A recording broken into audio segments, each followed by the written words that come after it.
네, 안녕하세요. 어, 오늘은 그 소아응급에 대해서 한번 저희가 얘기해보는 시간을 갖도록 하겠습니다. 네, 먼저 영유아 응급의 일반적 특징 그리고 초기 평가에 대해서 얘기를 나눌 거고요. 네, 목차는 영유아 응급의 일반적인 특징, 그래서 연령대별 발달 단계, 유소아 응급에 대한 부모의 반응, 그리고 영유아 초기 평가에 대해서 얘기를 하도록 하겠습니다. 먼저 소아는 일반적으로 그냥 작은 어른이다라고 얘기할 수 없고요.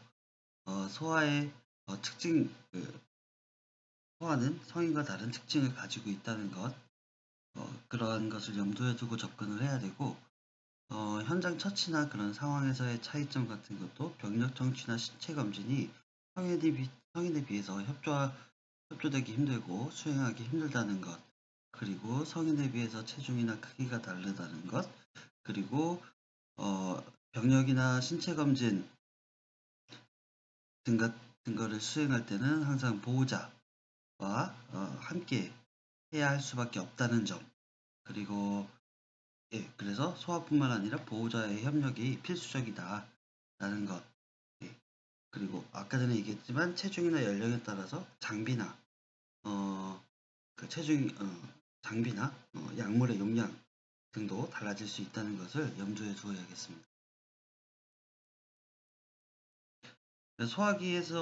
소화기의 구분을 다음과 같이 한번 해볼 수 있는데요.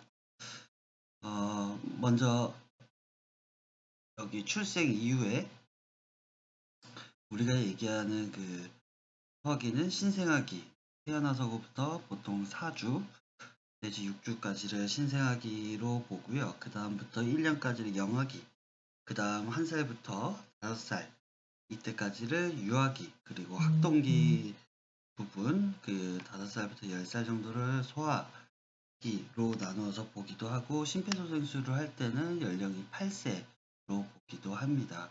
그 파트마다 소아에 대한 정의가 조금씩 다를 수 있다는 것도 한번 염두에 두고 넘어가시면 될 것 같고, 기본적으로는 뭐 1에서 5년 그리고 10세까지는 소아라고 보고, 어,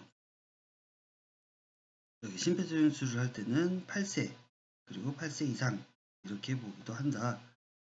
어, 네, 라고 알고 계시면 되겠습니다.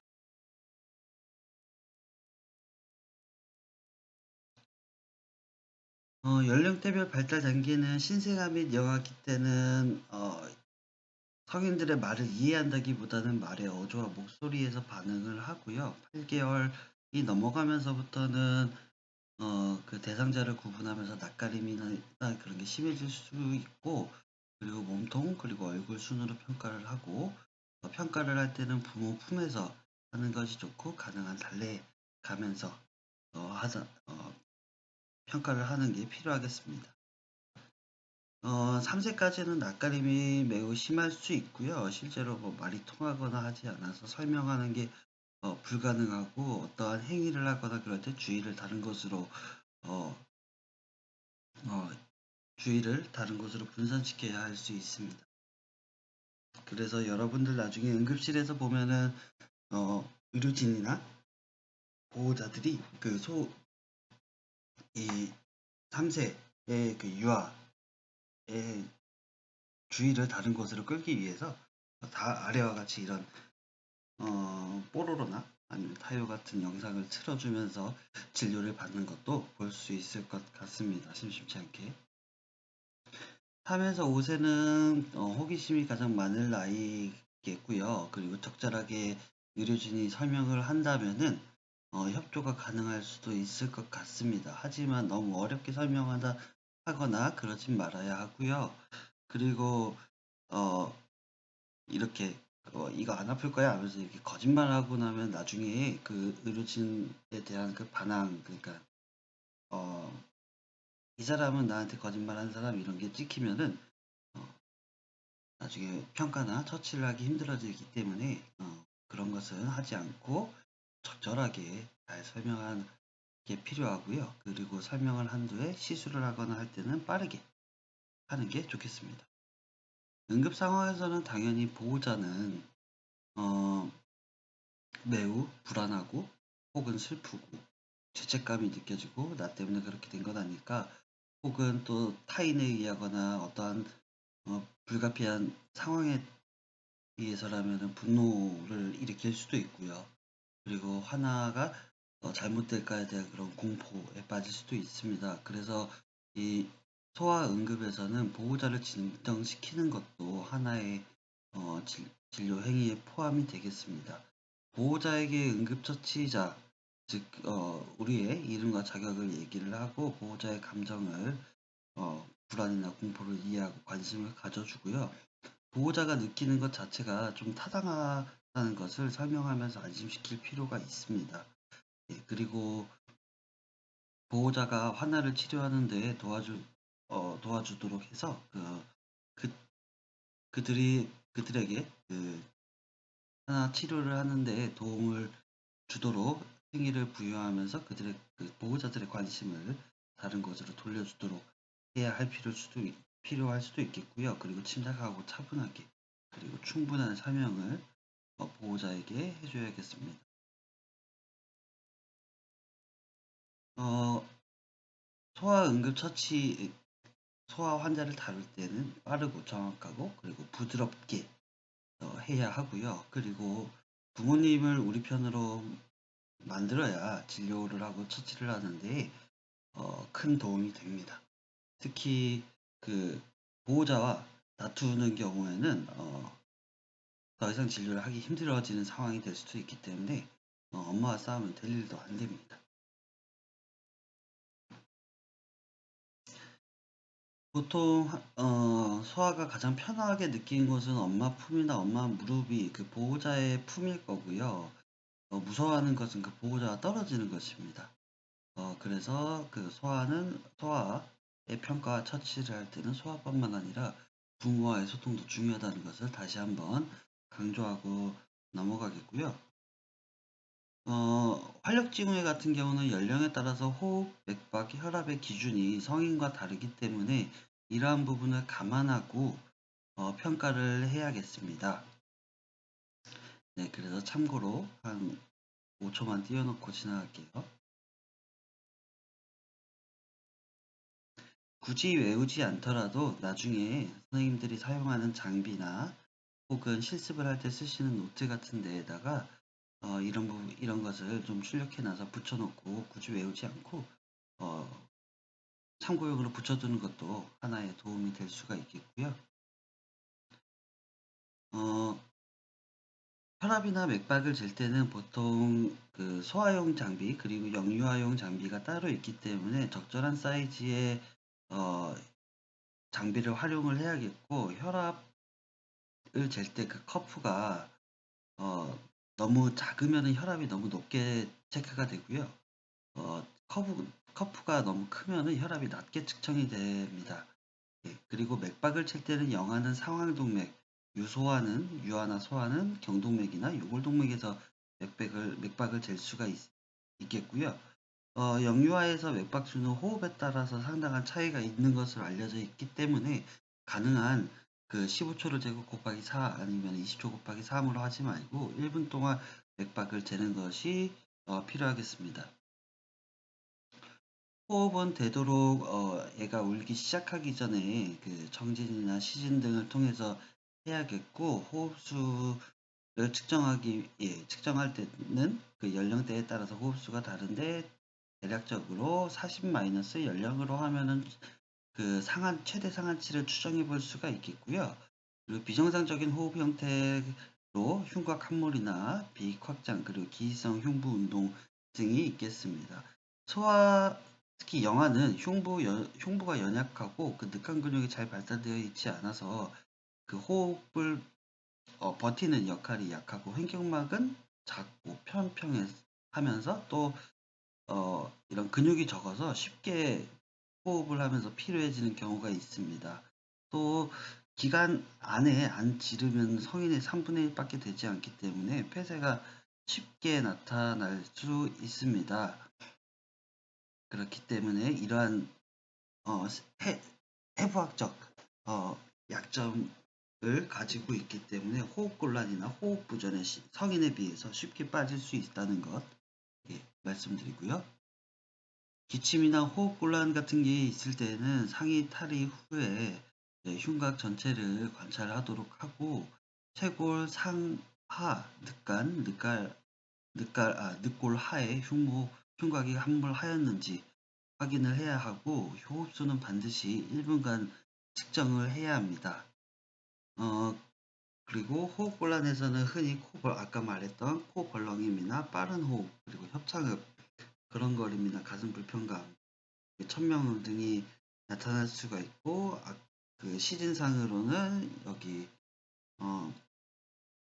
쇄골 아래, 그리고 늑간 사이, 그리고 늑골 아래쪽에 함몰이 나타날 수 있는데, 이러한 함몰이 있거나 한다면은 현재 호흡 곤란이 있고 이후에 호흡 부전으로 빠질 수 있다는 것을 염두에 두어야겠습니다. 그래서 다음과 같이 이렇게 애가 늑간이 이렇게 보이는 경우, 가슴 아래 이쪽, 늑골 아래쪽이 움푹 패이는 경우를 보이면은 현재 호흡 부전이 있다는 것을 염두에 두어야겠습니다. 구토나 설사가 있을 때에는 횟수, 그리고 양이나 색깔, 그리고 어떤 식으로 나타났는지 그 형상을 확인을 해야 하고요. 동반하는 증상으로서 통증은 없는지, 혹은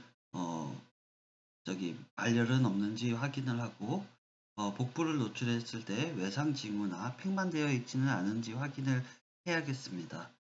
또 탈수가 있는지 확인을 해야 되는데, 혀와 입, 그리고 침, 그리고 소변량, 그리고 피부톤이나 말초혈관 충혈 시간이 늘어지는 경우, 그리고 애가 울어도 눈물이 안 나는 경우, 눈이 너무 건조하게 되어 있는 경우는 탈수의 징후로 볼 수가 있겠습니다.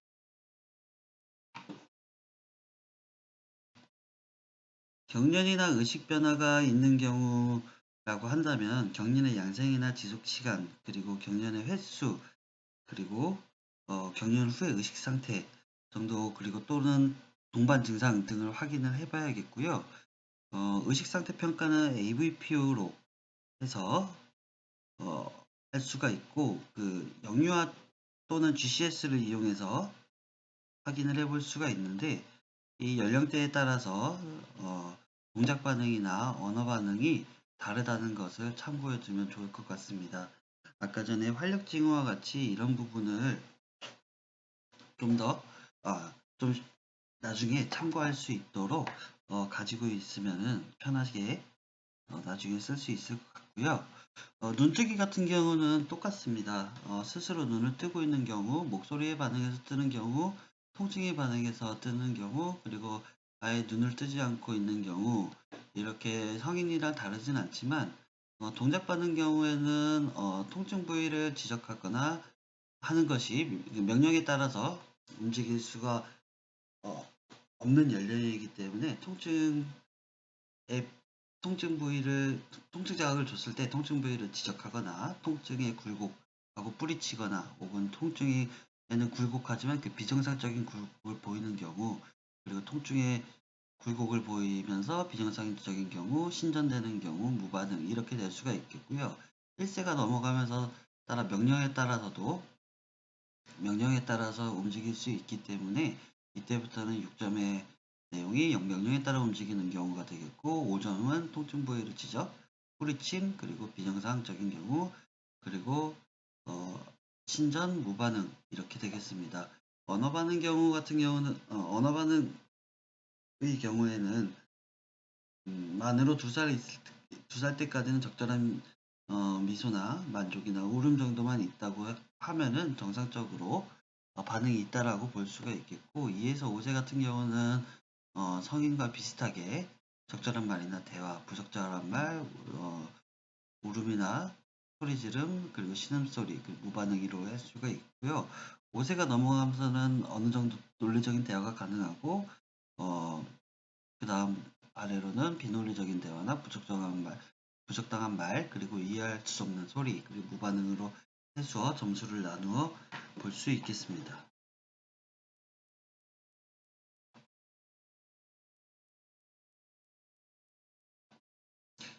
예, 다음은 역류와 응급 증상 및 질환이고요. 목차는 호흡기계 응급, 심혈관계 응급, 소화기계 응급, 신경계 응급으로 해서 진행을 하도록 하겠습니다. 먼저 1개월 남아가 분유 수유 후에 트림을 시키던 중 갑자기 킥킥거리면서 1분 정도 숨을 안 쉬고 청색증이 생기면서 눈을 멍하게 뜨고 있다고 119에 신고가 되는 경우 119 도착 당시에 환자는 자고 있었다고 합니다. 40주에 정상 그 질식 분만을 했고 정상 분만을 했고 출생 시에는 3.4kg 이후 건강히 지냈다고 하고요. 호흡수는 현재 40회, 맥박은 130회, 산소포화도는 100%입니다. 이러한 경우 추정 진단으로 급작스러운 생명을 위협하는 징후, acute life threatening event라고 볼 수가 있겠고, 이러한 경우는 이후에 괜찮아졌다고 하더라도 반드시 병원으로 이송해서 관찰을 할 필요가 있겠습니다. 급작스러운 청색증이나 창백 등 피부색의 변화, 전신 긴장도의 변화, 무호흡 증상이 뚜렷하여 이를 치료하기 위해서 강한 자극이나 인공호흡 또는 심폐소생술을 받았던 병력을 ALT, Acute Left Strengthening Event라고 하는데 일반 영유아에서 3%, 2, 3개월에서 가장